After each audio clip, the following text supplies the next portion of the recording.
This car was involved in a tragic accident. The driver was forgiven by the law, but he was about to discover that the most dangerous judgment doesn't come from a court. Picture this: Howard Beach, Queens, March 18, 1980. A man named John Favara is driving home from work, the setting sun glaring through his windshield. In an instant, a blur of motion, 12-year-old Frank Gotti darts into the street on a minibike. There was no time to react. The car struck the boy. The scene was chaotic, tragic. Frank was dragged for a distance before neighbors could bring the car to a stop. He passed away shortly after. The authorities ruled it a devastating accident. No charges were filed. But this was no ordinary family. Frank Gotti was the son of John Gotti, a man swiftly climbing the ranks of the Gambino crime family.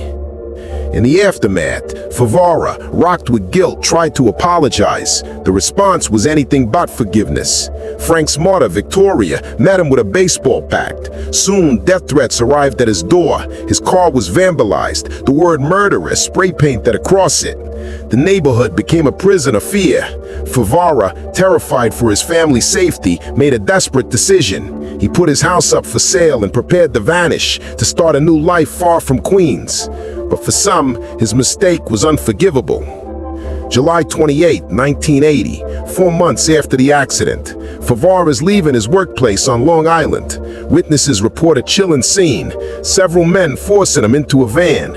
And just like that, John Favara disappeared from the face of the earth. Coincidentally, the Gotti family was on vacation in Florida during this time. When detectives asked Victoria Gotti about the man who had vanished, her response was icy. "I don't know what happened to him, but I'm not sorry if something did.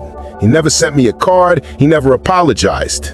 John Gotti's words were just as cold. "I'm not sorry the guy's missing. I wouldn't be sorry if the guy turned up dead."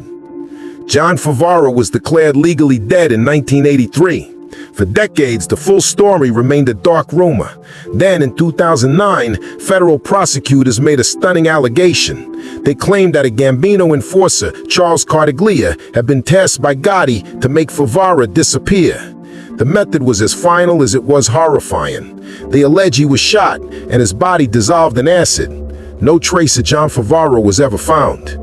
A tragic accident, an unforgiving family, and a revenge so absolute it left nothing behind but a ghost of a story and a chilling question.